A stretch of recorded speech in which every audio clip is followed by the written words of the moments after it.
bienvenue dans ce culte. Le Seigneur va se manifester encore. Amen. Amen. Nous saluons maman qui est présente parmi nous. Le matin, elle était à Virton. Et nous bénissons le Seigneur pour l'œuvre de Dieu qui s'étend. Amen. Amen. Et nous espérons d'autres extensions bientôt par la grâce du Seigneur. Amen. Yes. Amen. Amen. La salle est presque pleine à Virton, donc les choses bougent. Gloire au Seigneur. Amen. Le royaume de Dieu est en train de s'étendre parce que Jésus revient bientôt. Même si dans le monde, on fait la publicité, l'apologie du mal, mais en secret, en coulisses, Dieu travaille. Dieu travaille et Dieu continue de travailler. Amen. Alléluia. Nous sommes dans l'année de l'investissement et en ces mois-ci, nous sommes en train de parler des freins à l'investissement. On a eu un séminaire formidable la semaine dernière. On a parlé de la délivrance, on a parlé des freins à l'investissement. Et c'est vraiment important. Si vous n'avez pas suivi ces séminaires, procurez-vous les vidéos parce que c'est important dans la vie. Parce que le manque de délivrance constitue aussi un véritable frein pour l'investissement dans le royaume de Dieu. Amen. Donc c'est vraiment très, très important. Ça fait partie des suites logiques. Lorsqu'on accepte le Seigneur, on avance vers sa libération. C'est pourquoi le Seigneur Jésus disait, « Vous connaîtrez la vérité et la vérité vous affranchira. » Et la vérité, c'est la vérité de la parole de Dieu. Ce n'est pas la vérité véridique de ce monde, mais la vérité de la parole. Et la vérité, c'est Jésus. Il disait, je suis le chemin, la vérité et la vie. Amen. Et c'est vraiment important. Donc, nous sommes en train de voir les freins à l'investissement. Et ce matin, on a eu aussi un message formidable de notre pasteur Johan sur les freins à l'investissement. Il a parlé des causes, de certaines conséquences aux freins. Il a cité pas mal d'éléments. Et c'est vraiment important de mettre ça en pratique, notamment la peur, etc. Il faut que nous puissions investir dans notre destinée. Et c'est important d'enlever les freins. Parce que lorsque vous roulez en voiture, si vous voulez vous déplacer, quand on roule en voiture, on se déplace, qu'est-ce qu'on fait? On appuie sur l'accélérateur. Lorsqu'on accélère, la voiture avance. Parce que le but de la voiture, c'est quoi? C'est de se déplacer d'un point A vers un point B. Mais quand tu appuies sur les freins, tu ne bouges pas, tu es sur place. Soit tu as atteint l'objectif, par exemple tu arrives à l'église, tu te mets sur le parking, tu freines, tu ne vas pas accélérer. Tu freines, tu as atteint l'objectif. Mais tant que tu n'as pas atteint l'objectif, il ne faut pas freiner. Dis à ton voisin, ne freine pas. Il faut accélérer. Amen. Il est temps d'accélérer. Appuie sur l'accélérateur pour avancer dans ta destinée. Amen. C'est important. Il faut lever les pieds sur le frein et accélérer. C'est vraiment important. Parce que si on continue à freiner, et souvent, quand vous observez, vous verrez qu'on accuse beaucoup les diables. On a parlé de la délivrance, on a vu ce que le diable peut faire, mais beaucoup de choses, c'est nous-mêmes. Parce que notre perception nous fait croire parfois comme si le diable était plus fort. Non, le diable n'est pas l'adversaire de Dieu, comme on peut le croire. Le diable, c'est une créature de Dieu. Dieu l'a créé, Dieu lui a donné pas mal de choses. Il était en Éden, on lira peut-être les passages si on a le temps. Et après, il s'est rébellé, il a péché plusieurs fois, on en parlera. Et il se croit maître du monde. Il vient même tenter Jésus, qui est le créateur. Il vient lui dire, tiens, ce royaume ici, c'est à moi, adore-moi et je te donne tout ça. Quel culot! Vraiment un impoli, quoi. Il manque de respect à son créateur.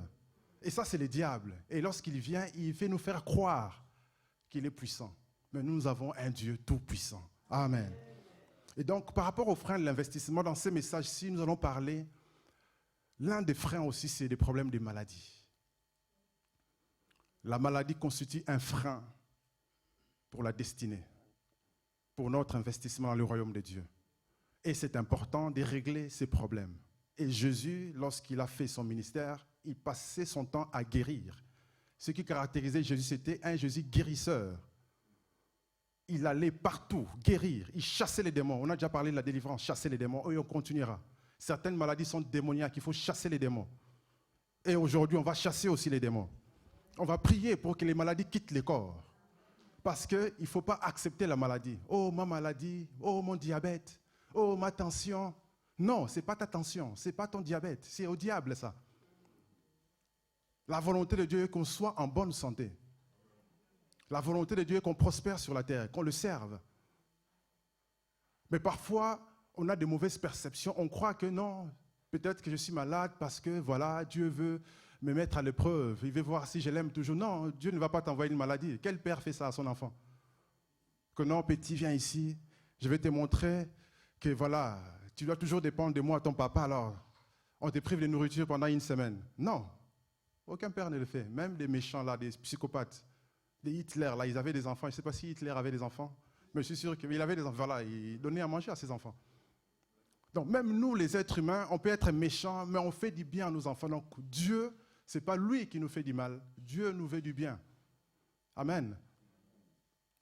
Et donc, la maladie, c'est vraiment un frein.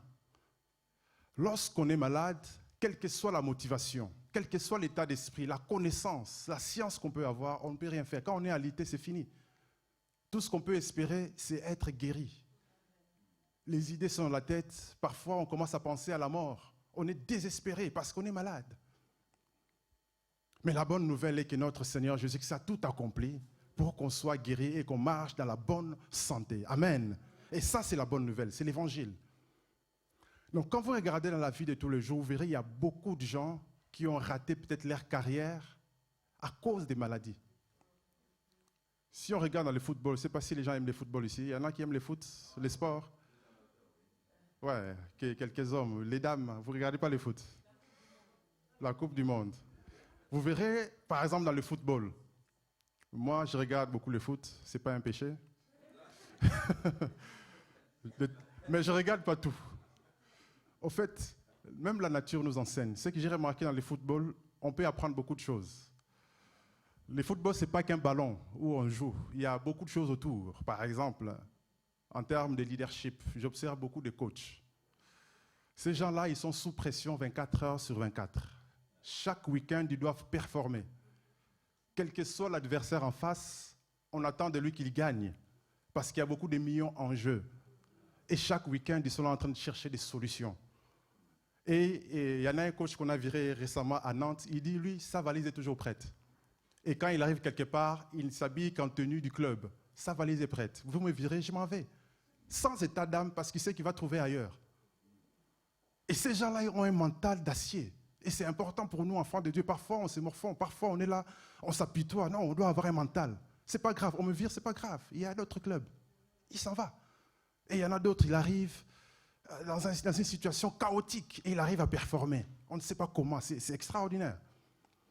Et parlons des joueurs, des footballeurs. Un footballeur, quel que soit son talent, s'il est blessé, il ne peut rien faire.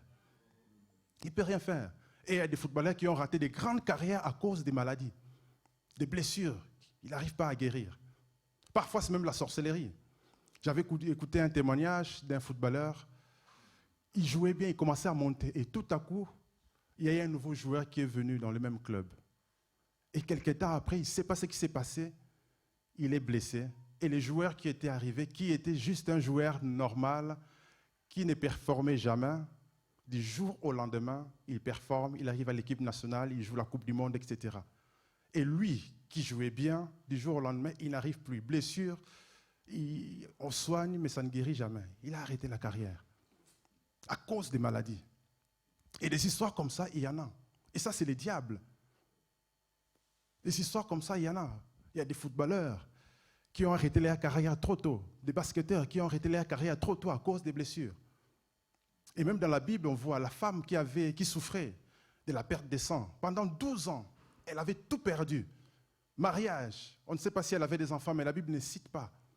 Elle n'avait plus d'argent, plus de travail, parce qu'elle ne peut pas sortir. Si on la voit, elle est impure. Elle ne peut pas toucher les gens, donc elle ne peut ni travailler, elle ne peut pas se marier, elle ne peut pas être avec les gens, confinée chez elle. Et elle ne pouvait rien faire. Donc si elle avait des richesses, elle devient pauvre du jour au lendemain parce qu'elle a tout dépensé pour se faire soigner. Donc on voit à quel point la maladie peut nous faire perdre notre argent, notre richesse, notre destinée, nos proches. Bref, on peut tout perdre pour comprendre à quel point c'est quelque chose de dangereux. Parce que la suite de la maladie, c'est quoi? C'est la mort. Quand on tombe malade, ce n'est pas pour rester malade, c'est la progression, c'est la suite logique, c'est mourir. En fait, c'est perdre la vie au fur et à mesure. C'est pourquoi il faut chasser la maladie. C'est pourquoi il faut réprimer la maladie, parce que ça ne vient pas de Dieu. Amen. La maladie ne vient pas de Dieu. On va lire 3 textes, ensuite on va expliquer quelques points et après on va prier. Amen. Et ce qui est drôle avec ces textes qu'on va lire, Maman Lily a lu déjà un texte vendredi. Le matin, le pasteur Yohan a lu un texte aussi. Et ça se voit qu'on est connecté et c'est vraiment important. Donc on va lire d'abord, on commence par Psaume 103, versets 1 à 5. Lèvons-nous dans la présence du Seigneur pour lire ce premier texte. Psaume 103, lisons la parole du Seigneur ensemble. De David, mon âme bénit l'Éternel, que tout ce qui est en moi bénisse son saint nom. Mon âme bénit l'Éternel et n'oublie aucun de ses bienfaits. C'est lui qui pardonne toutes tes iniquités, qui guérit toutes tes maladies. C'est lui qui délivre ta vie de la fosse, qui te couronne de bonté et de miséricorde. C'est lui qui rassasie de bien ta vieillesse, qui te fait rajeunir comme l'aigle. Amen. Ésaïe 53, versets 4 à 5. Lisons la parole du Seigneur, c'est affiché. Cependant, ce sont nos souffrances qu'il a portées, c'est de nos douleurs qu'il s'est chargé, et nous l'avons considéré comme puni, frappé de Dieu et humilié. Mais il était blessé par nos péchés, brisé par nos iniquités. Le châtiment qui nous donne la paix est tombé sur lui. C'est par ce meurtrissure que nous sommes guéris. Les meurtrissures, c'est les blessures. C'est vrai que les Français de 1910. Ensuite, troisième passage, 1 Pierre 2, 24. Lui qui a porté lui-même nos péchés en son corps sur le bois, afin que, mort au péché, nous vivions pour la justice. Lui, par le meurtrissure duquel vous avez été guéris. Amen. Dans Isaïe, on disait, par ces meurtrissures, vous êtes guéris. Et là, par ces meurtrissures, vous avez été guéris. En d'autres termes, on est déjà guéri. Donc, on est en bonne santé. Même si on peut voir des symptômes, la réalité céleste, la vérité céleste est qu'on est déjà guéri. Amen. Je vous prie de bien vouloir vous asseoir. J'ai besoin de 3 personnes pour faire une petite illustration. Ensuite, on va continuer. Les courageux, ceux qui sont forts. Yes. Voilà, il y a 3 feuilles. Esprit, âme et corps. Merci beaucoup. Esprit, vous pouvez vous mettre par ici à gauche. Voilà, yes. Âme au milieu, yes. Donc, on a l'être humain à 3 dimensions. L'être humain a 3 dimensions. 1 Thessaloniciens 5, 23 nous dit que tout notre être, ce qui nous compose, ce n'est pas que seulement le corps, que tout notre être, esprit, âme et corps, soit trouvé irrépréhensible les jours de l'avènement de notre Seigneur Jésus-Christ. Donc, en réalité, ce que nous sommes d'abord esprit, ce que vous voyez ici. Notre esprit, c'est ce qui fait de nous notre être. Nous sommes d'abord esprit. Ce que nous sommes, ce n'est pas d'abord le corps. Le corps est comme notre tente, notre maison. Et nous possédons une âme. La Bible dit que lorsque Dieu a soufflé en Adam, le souffle de vie, Adam est devenu une âme vivante. Et il avait un corps. Nous avons tous des corps. Sans le corps, on ne peut pas vivre sur la terre. On devient comme un fantôme. Et donc, c'est important de comprendre que lorsque le Seigneur Jésus-Christ nous a rachetés, nous sommes devenus quoi? Des enfants de Dieu. Nous devenons des enfants de Dieu. 2 Corinthiens 5, 17 dit quoi? Si quelqu'un est en Christ, il devient une nouvelle créature ou une nouvelle création. Les choses anciennes sont passées. Toutes choses deviennent nouvelles. Qu'est-ce qui devient nouveau? C'est le corps, c'est l'âme ou l'esprit? C'est l'esprit. Très bien. C'est l'esprit qui devient nouveau. Ce n'est pas l'âme, ce n'est pas le corps. La preuve, on devient enfant de Dieu. Si notre âme devenait une nouvelle, qu'est-ce qui se passerait? On allait devenir des amnésiques. Du jour au lendemain, tu deviens enfant de Dieu, tu ne sais plus qui tu es, où tu habites, qui sont tes parents. Bref, ça allait être une catastrophe. Mais Dieu, comme il est sage, il a fait en sorte que tout se passe d'abord dans la dimension de l'esprit. Parce qu'on n'est pas naturellement conscient de notre esprit. Personne, en ce moment, sait ce que son esprit est en train de faire. On peut être ici, mais notre esprit part, parce que l'esprit n'a pas de limite. Et on est conscient de notre esprit lorsqu'on dort, on fait des rêves. Tout ce qu'on voit dans les rêves, c'est l'esprit qui voit. Et l'âme, c'est le siège de nos émotions, de nos sentiments. notre mémoire, notre intellect, notre mental. La partie psychique, c'est au niveau de l'âme. C'est là qu'il y a les émotions. Quand on dit « Ah, j'aime telle personne », c'est l'âme. Et l'âme nous permet de nous connecter les uns les autres. Sans l'âme, on serait juste des robots. Et le corps, c'est notre corps, nous permet d'opérer sur la terre, de toucher les choses, d'agir.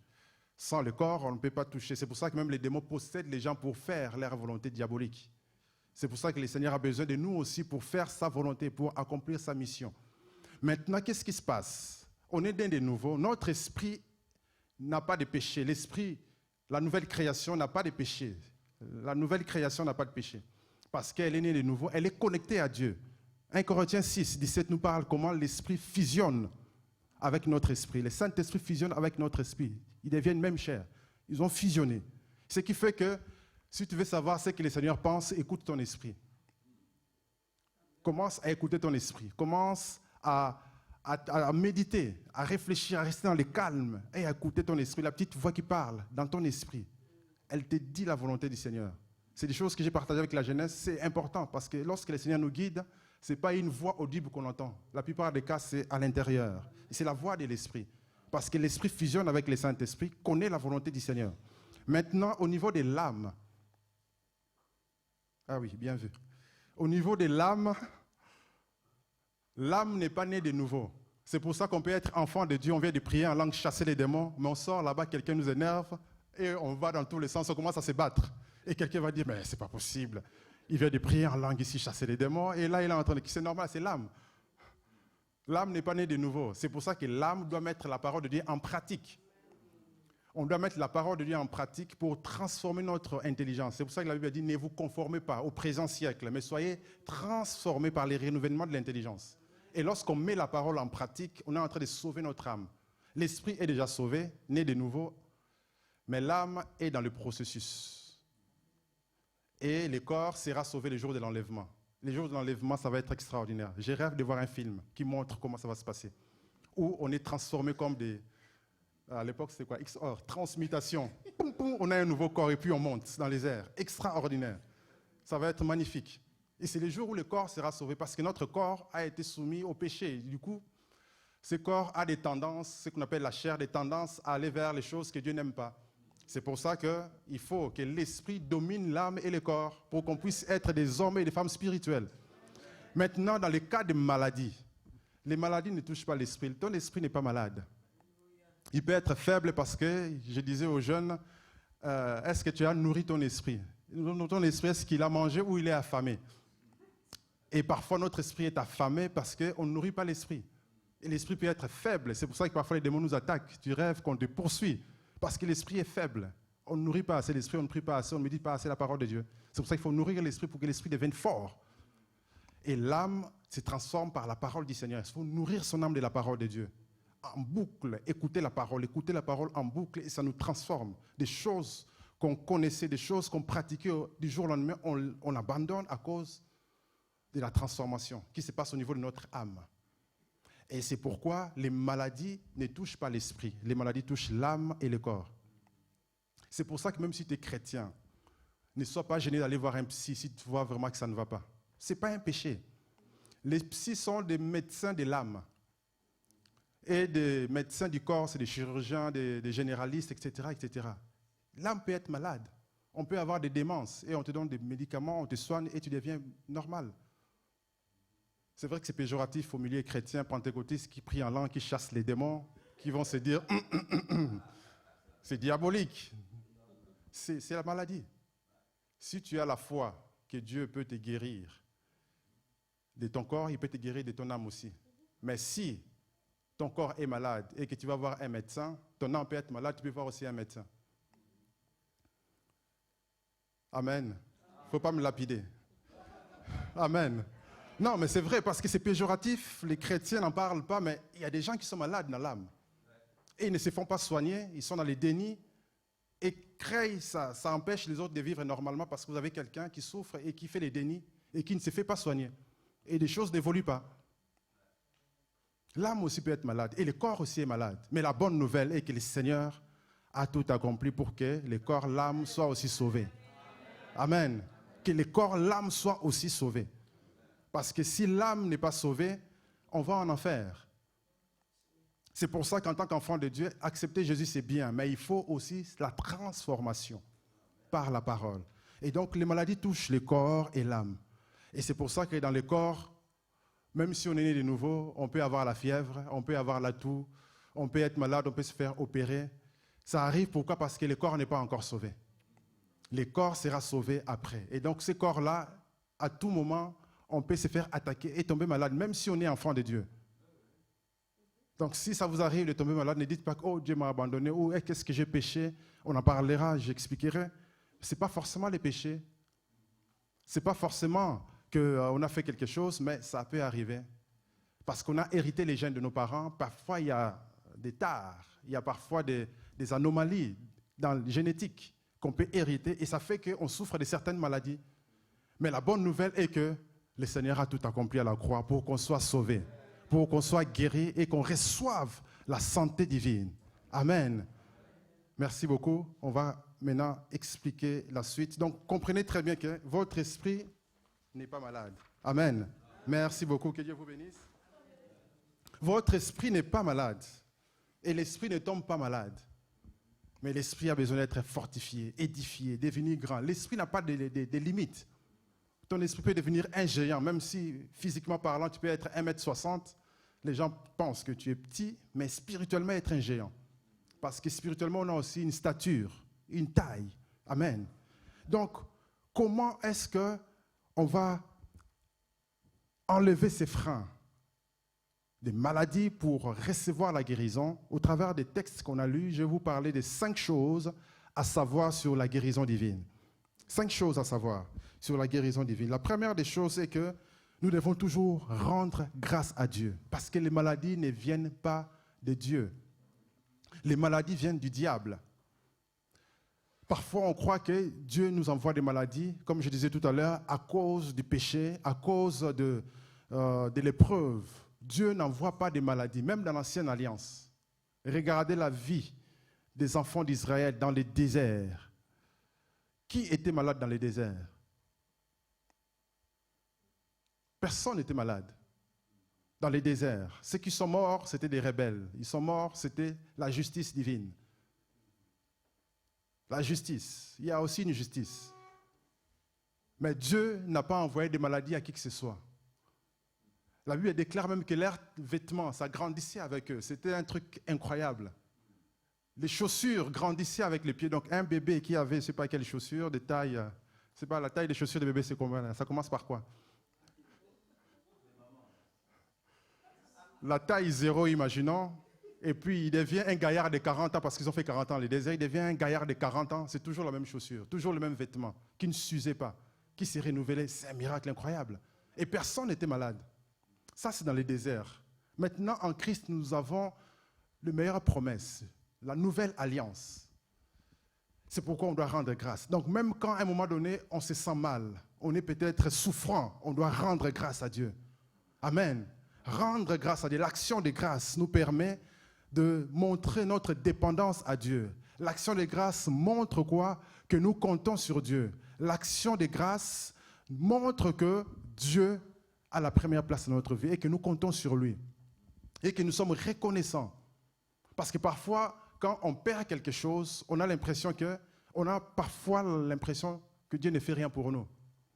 Tel a témoigné, ah, j'ai une belle voiture, tel témoigne, ah, j'ai une promotion, tel témoigne, mariage, ah, fiançailles.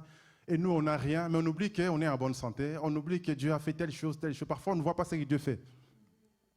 Soyons reconnaissants. Dieu fait plein de choses. C'est comme quand vous êtes parents, vous verrez que les enfants pourront avoir l'impression que vous ne faites rien, tant qu'on vit la vie de tous les jours. Ils ne voient pas tout ce que vous faites comme transaction, tout ce que vous avez comme plan. Ils ne voient pas tout ce que vous faites. Du jour au lendemain, ils mangent tous les jours, ils dorment bien. Hein. Ils ne savent pas que ces choses-là, c'est payé. Hein. Ça ne tombe pas du ciel. Et ils sont les premiers à dire, vous ne faites jamais rien pour moi. Regarde, tel ami a tel jouet. Ça, c'est les enfants. Mais ils ne savent pas que pendant qu'il parle là, il est dans une maison chauffée et qui fait -1 dehors. Et parfois, on est comme ça, comme des enfants. Soyons reconnaissants. C'est important. Amen. C'est vraiment important. Soyons reconnaissants. Yes. La deuxième des choses est que la guérison divine fait partie du plan de rédemption de Dieu. Plan de rédemption de Dieu. Dieu a décidé de nous sauver. Dans son plan, il devait nous sauver. Et qu'est-ce qu'il a fait pour nous sauver? On a lu dans Isaïe quoi? Il a pardonné nos péchés. Et Psaume 103, verset 3 aussi, il dit que c'est lui qui pardonne nos iniquités. Il a pardonné nos iniquités. Lorsqu'on parle de l'iniquité, c'est différent du péché. Parce que l'iniquité, c'est le péché, mais tout péché n'est pas forcément l'iniquité. L'iniquité, c'est vraiment lorsqu'on est dans l'iniquité, c'est-à-dire qu'on vit sans loi, ni Dieu. Ou encore, on connaît la loi, mais on décide d'être rebelle, de vivre en désobéissant à la loi de Dieu. Là, on vit dans l'iniquité. Et lorsqu'on vit comme ça, qu'est-ce qu'on fait? On vit dans un péché qui est attaché à notre chair. Et ces péchés-là, qu'est-ce qu'on fait? On les transmet à la génération suivante. C'est pour ça que la Bible dit Dieu punit l'iniquité des pères aux enfants jusqu'à la 4e génération. C'est pourquoi on doit faire quoi? Même si on a des faiblesses, tout à l'heure on a parlé de la transformation, on doit tout faire pour être transformé. Parce que si on est transformé, on va vivre selon la parole de Dieu. On ne vivra pas sur l'iniquité, mais on va briser les pouvoirs du péché en marchant selon la loi de l'esprit et de vie. Amen. Donc, le plan de rédemption de Dieu montre que Dieu devait nous sauver du péché. Mais s'il nous a sauvés du péché, qu'est-ce qu'il y a? La suite, c'est quoi? Il nous guérit aussi. Dieu nous a seulement sauvés du péché, mais il nous a aussi guéris. C'est lui qui pardonne toutes nos iniquités, mais qui nous guérit aussi. Qui nous guérit. Et regardez dans Ésaïe 54, le verset 4, je vais lire la version Bible du Semeur. Dans la Bible du Semeur, il dit « Pourtant, en vérité, c'est de nos maladies qu'il s'est chargé. » Là-bas, on parle de souffrance. Souffrance, maladie.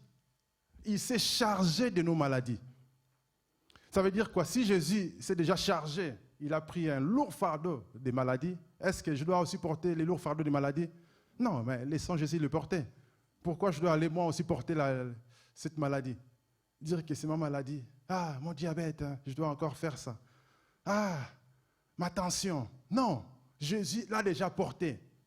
Il s'est chargé de cette maladie à la croix.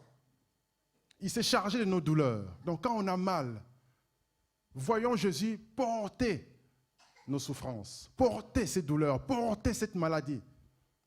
Et si Jésus le porte, ça veut dire que je ne porte plus cette maladie. Ça veut dire que cette maladie n'est plus en moi. C'est quelqu'un d'autre qui porte cette maladie. Et si c'est quelqu'un d'autre, ça veut dire que je suis libre. Donc je ne suis plus malade. C'est important de comprendre ça. Donc si on croit au pardon du péché, croyons aussi que Dieu nous a guéris. Amen. C'est important. Dieu nous a guéris. Il nous a donné la bonne santé. Et s'il nous donne cette bonne santé, c'est pour que nous puissions le servir. Regardez par exemple dans Matthieu 9, il y a cette histoire du paralytique qu'on a ramené à Jésus. Dans Marc, on disait même qu'ils ont fait un trou sur le toit pour faire descendre le paralytique. Et Jésus voit ces paralytiques, il lui regarde et Jésus voit la foi. Il voit que les personnes croient et que la personne veut être guérie. Et Jésus dit, tes péchés sont pardonnés. Alors là, scandale. Les Juifs, les pharisiens, ils se sont dit, mais qu'est-ce que c'est ça? C'est qui celui-ci qui pardonne même les péchés? Et Jésus, lui, il connaît leurs pensées de cœur. Il dit, il faut savoir que les fils de l'homme, il n'a même pas dit les fils de Dieu, il dit les fils de l'homme a le pouvoir de pardonner les péchés. Les fils de l'homme, lui, en tant qu'être humain, il a le pouvoir de pardonner le péché. Et si, qu'est-ce qui est facile? Dire que tes péchés sont pardonnés ou de dire par l'éthique, lève-toi et marche. Et là, il les a mis KO. Ils ne peuvent plus contester. Alors il dit paralytique, lève-toi, rentre chez toi. Et il s'est levé, il est parti. Guéri. Pourquoi? Parce que parfois il y a des maladies qui sont causées par l'iniquité. Nos ancêtres, on ne les connaît pas. Certains, on les connaît. Moi, j'étais au Congo l'année dernière. J'ai investigué sur l'histoire de ma famille. C'était très intéressant. J'ai découvert des choses magnifiques. Je me suis rendu compte qu'ils n'étaient pas tous des idolâtres. Des générations avant, il y avait des serviteurs de Dieu, du côté de mon père, du côté de ma mère. Et ça, c'est rassurant, parce que parfois, on croit que non, dans nos familles, ils étaient tous des idolâtres. Non, pas forcément. Il y a eu des générations où les gens servaient Dieu.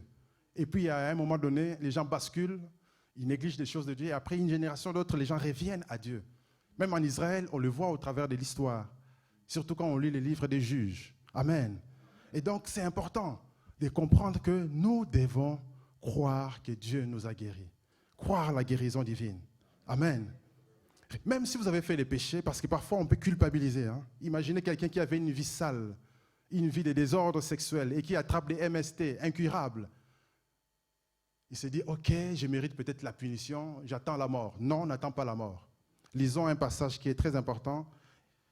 Jacques 5, 14 à 15, la Bible dit, « Quelqu'un parmi vous est-il malade? Qu'il appelle les anciens de l'Église, et que les anciens prient pour lui, en loignant l'huile au nom du Seigneur. » Verset 15, « La prière de la foi sauvera les malades, et le Seigneur le relèvera, et s'il a commis des péchés, il lui sera pardonné. » Amen. Ça veut dire que quelqu'un qui était dans les péchés, mais si la personne se répand, veut revenir à Dieu, Dieu va sauver cette personne. Dieu va guérir cette personne. Parce que Dieu est un Dieu bon, miséricordieux. Dieu est miséricordieux. Dieu pardonne. Parfois, nous, on est rancuniers, nous, surtout nous, les chrétiens. Quand on connaît la vie des gens, on sait que tel avait fait telle chose, on croit que cette personne-là, Dieu ne l'a jamais pardonné. Et parfois, on en parle et on rappelle. Lui là, c'est un impudique. Lui là, il avait engrossé une femme. Celle-là, elle avait fait telle chose. Celle-là, d'ailleurs, elle chantait et puis elle est tombée enceinte. Celui-là, il avait volé. Et on est là toujours en train de rappeler les péchés des gens. Des péchés que Dieu ne se rappelle même pas. Parce que Dieu, quand il pardonne, il oublie. C'est pour ça que soyons miséricordieux. Dieu prend plaisir à la miséricorde. Soyons des gens qui pardonnent. Pardonnons-nous les uns les autres. Et ayons aussi vraiment ce cœur pour aider les autres à sortir de leurs problèmes, à sortir parfois des difficultés. Parce qu'il y a des gens parfois qui luttent. Ils tombent souvent dans les péchés, mais parfois il y a des réclamations sataniques derrière. On n'a pas tous, il y en a qui ont la vie facile, gloire au Seigneur. Isaac, sa vie était facile, mais son père Abraham a souffert. Pourquoi? Parce qu'on n'a pas tous le même combat. En fonction de la destinée de chacun, il y a des gens qui luttent beaucoup, parce qu'ils viennent de quelque part. Mais il faut savoir que dans tout ça, Dieu nous rend victorieux. Même si on lutte dans des maladies incurables, des maladies bizarres où il n'y a pas de solution médicale, il y a un Dieu qui peut guérir. Il faut croire à la parole de Dieu. Il faut croire à la parole de Dieu. Ce matin, cet après-midi, il faut croire que Dieu peut guérir. Amen. Troisième des choses sur la guérison divine, il faut savoir que la guérison est déjà disponible. Dis à ton voisin, la guérison est disponible. La guérison divine, c'est comme un buffet. C'est comme un buffet. Ou encore des croisières. Je ne sais pas s'il y en a qui ont déjà fait des croisières ici. Avec des paquebots, vous allez quelque part à la mer. Il y en a qui font ça, mais voilà. Non, je parlais à la mer.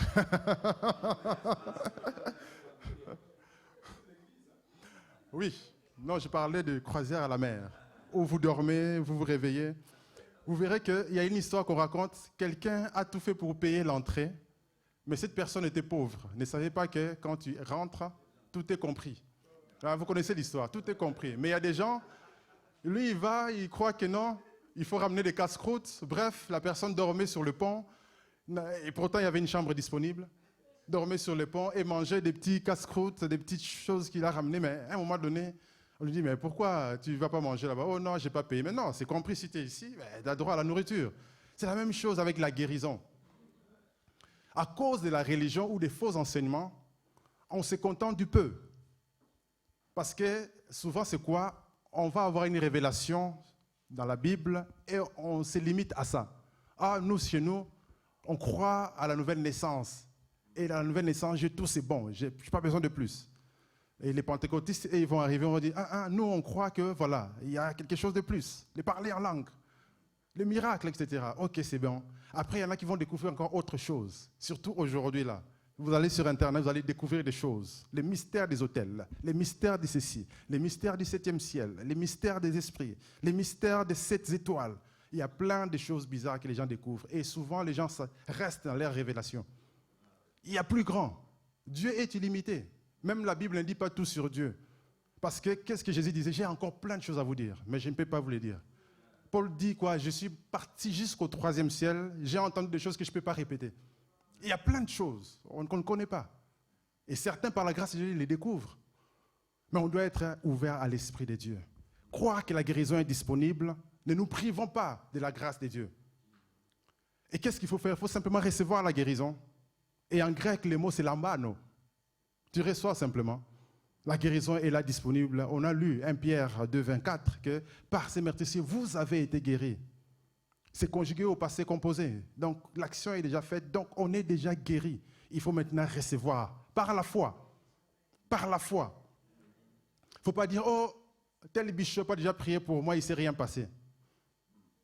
On a déjà prié pour moi 10 fois, il ne s'est rien passé. Ça, c'est un langage qui montre un manque de foi.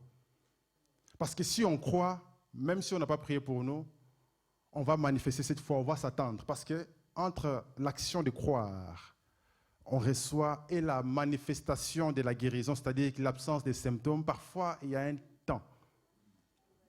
Toutes les guérisons ne sont pas instantanées, même dans le Nouveau Testament. On a l'impression quand on est en train de lire et puis voilà, tout était instantané. Non, non. Quand vous étudiez des termes utilisés dans le grec, vous verrez que tout n'est pas instantané. Même l'histoire qu'on a lue la semaine dernière, où les matins, les démoniaques de Gadara, ce n'était pas instantané, ce n'était pas à l'instant.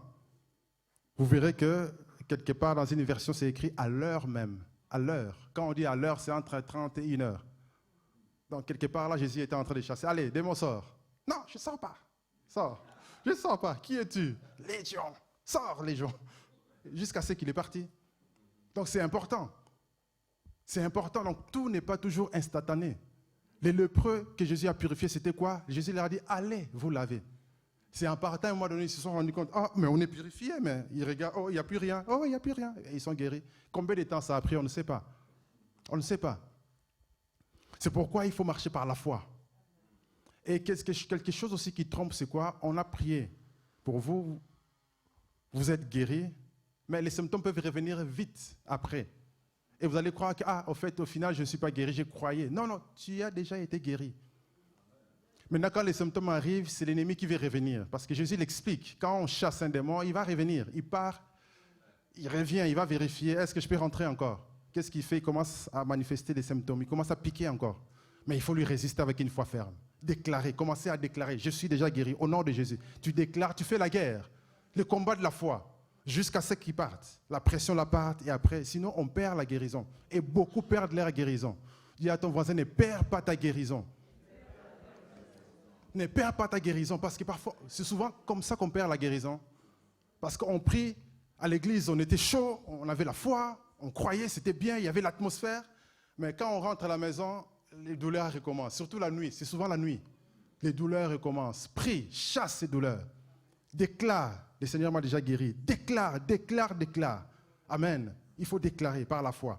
C'est pour ça que le Seigneur disait dans Marc 11, 24, dans Marc 11, 24, vous verrez, il dit, c'est pourquoi je vous dis, tout ce que vous demanderez en priant, croyez que vous l'avez reçu. Croyez, il faut croire. La foi, c'est important dans la guérison. Il faut croire. La foi, ce n'est pas un sentiment, c'est dans la dimension de l'esprit, parce qu'on peut ne pas sentir quelque chose. L'espérance, ça, c'est un sentiment. Il ne faut pas confondre l'espérance et la foi. La foi, c'est dans la dimension de l'esprit. On ne ressent rien parfois. Mais qu'est-ce qui se passe? On croit en la parole de Dieu et on obéit. Et ça marche.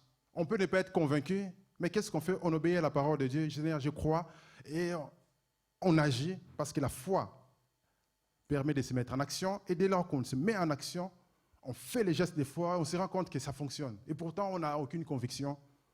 Et pourtant, on ne ressent rien. Mais on croit simplement.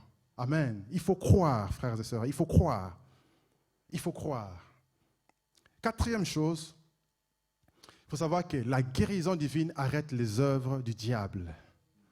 Parce que le diable veut détruire nos vies. Le diable veut nous tuer par la maladie. La maladie, on a vu comment, c'est causé par l'iniquité. Le diable.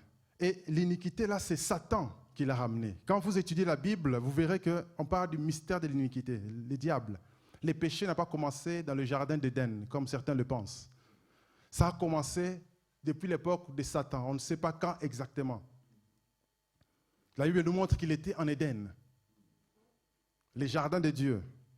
C'est écrit dans Ézéchiel 28, 14 à 19. On montre à quel point il péchait déjà plusieurs fois.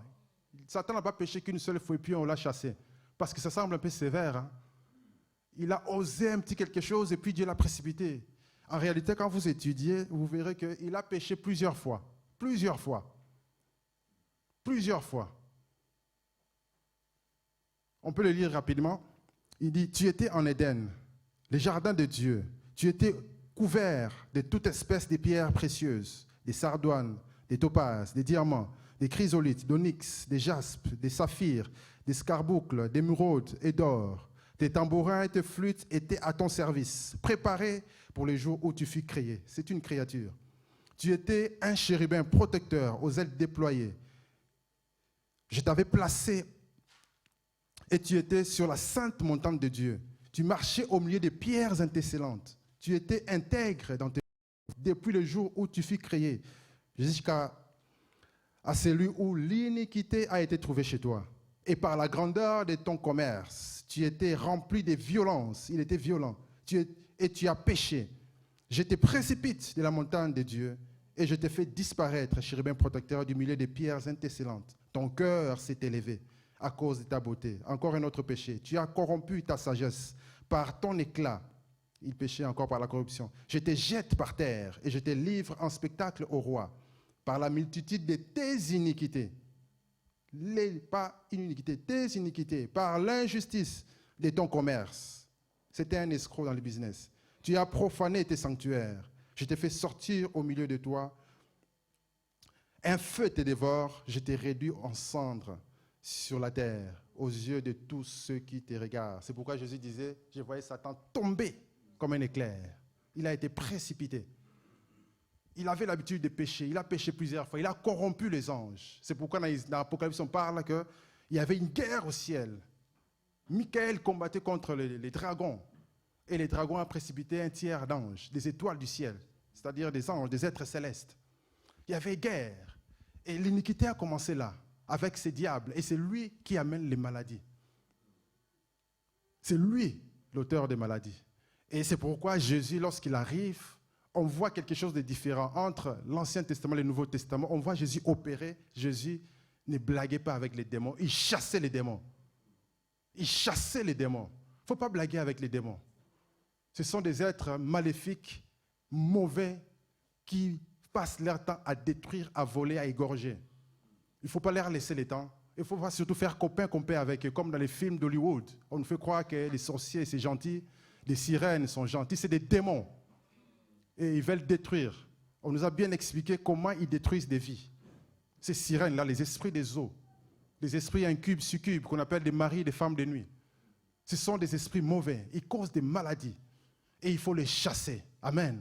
Il faut les chasser. Ils créent des maladies. Ils amènent des maladies. Il faut les chasser au nom de Jésus-Christ.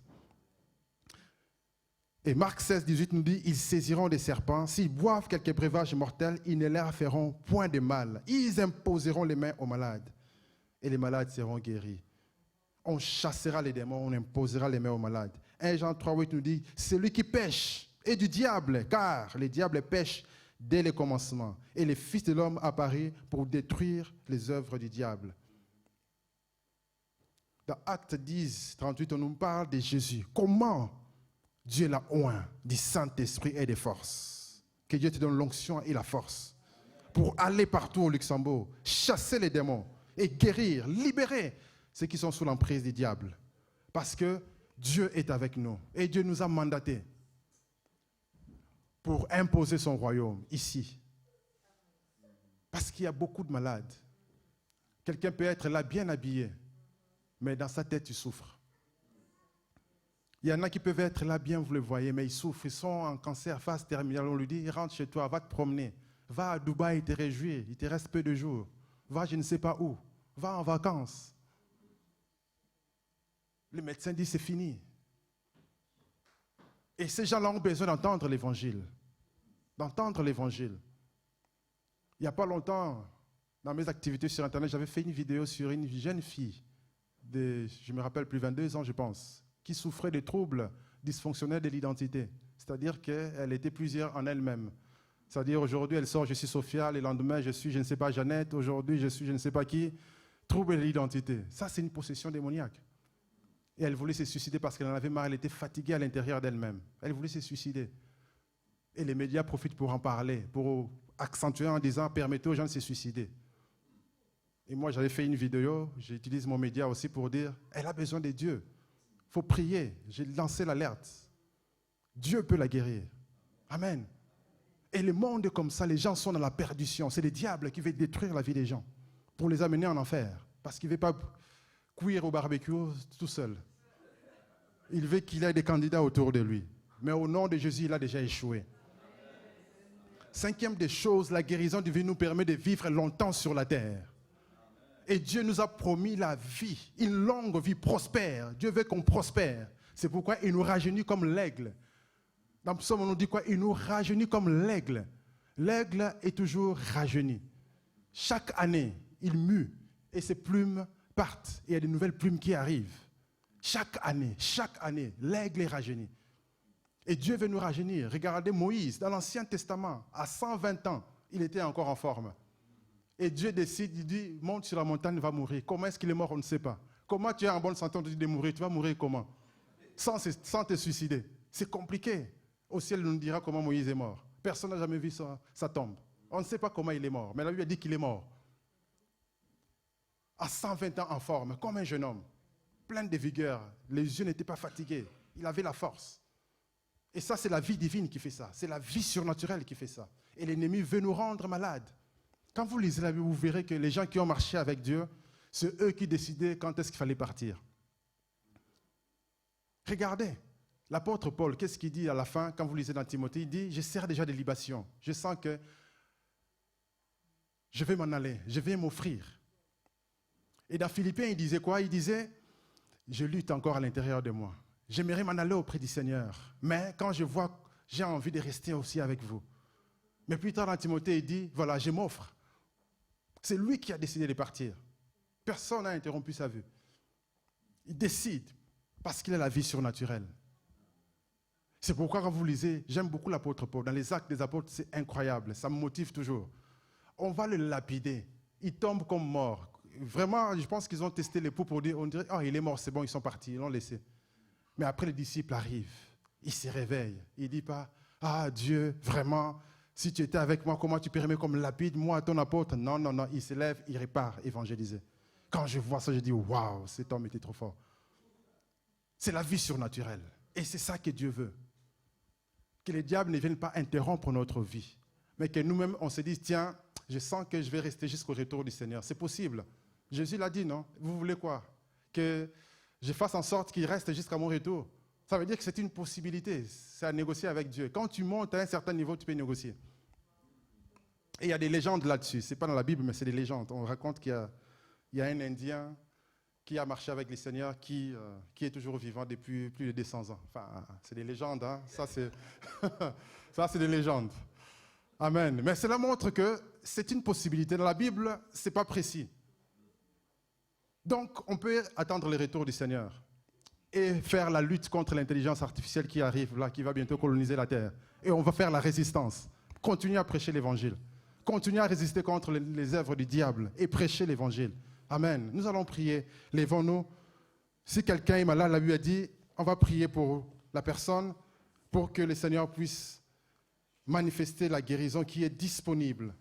La guérison est disponible. S'il y a des louangistes, venez s'il vous plaît, on va créer l'atmosphère de guérison. Parce que Dieu guérit encore aujourd'hui. La guérison est disponible. Dieu veut qu'on vive longtemps sur cette terre, en le servant. Il ne faut pas que les méchants continuent de prospérer. Ils ont des plans machiavéliques de détruire la population mondiale, d'amener les gens à la perversion. Mais nous, Dieu veut qu'on soit en bonne santé pour évangéliser, gagner des âmes et que les âmes soient sauvées. Alléluia.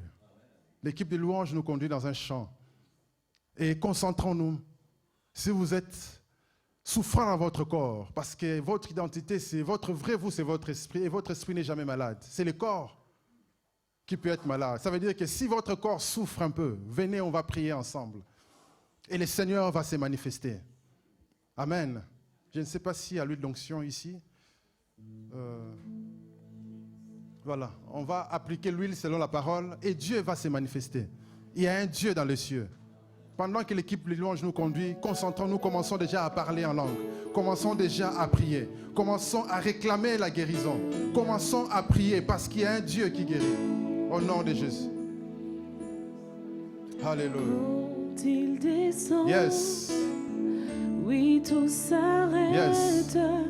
Il y a transfert entre ciel et terre. entre ciel et terre.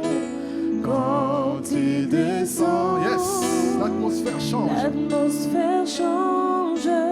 Manifeste-toi. Il y a transfert entre ciel et terre. Quand il descend, oui, tout s'arrête. Il y a transfert entre ciel et terre. Quand il descend, l'atmosphère change. Il y a transfert entre ciel et terre. Le Saint-Esprit est là. Le Saint-Esprit est là. Le Saint-Esprit est là. Le Saint-Esprit est là. Les maladies s'enfuient, les aveugles voient, les paralytiques sautent de joie. Les stériles enfants, les sourds entendent par sa puissance, par sa puissance. Les maladies s'enfuient au nom de Jésus. Les paralytiques de joie, les stériles enfants, les sourds entendent par sa puissance, par sa puissance. Les maladies s'enfuient, les aveugles voient, les paralytiques sautent, les stériles enfants, les sourds entendent par sa puissance, par sa puissance. Les maladies, le cancer s'enfuit au nom de Jésus. Le diabète s'enfuit au nom de Jésus. Il saute de joie. Les stériles, les sourds entendent par sa puissance, par sa puissance, par sa puissance. Oui, le Saint-Esprit est là. Le Saint-Esprit est là. Oh, le Saint-Esprit est là. Le Saint-Esprit est là. Oui, le Saint-Esprit est là. Le Saint-Esprit de Dieu est là. En ce lieu, par sa puissance, il agit. L'Esprit de Dieu nous touche. L'Esprit de Dieu nous guérit. L'Esprit de Dieu nous transforme. L'Esprit est là. Les maladies sont, les aveugles voient, les paralytiques, ils sautent de joie. Les stériles, les sourds entendent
le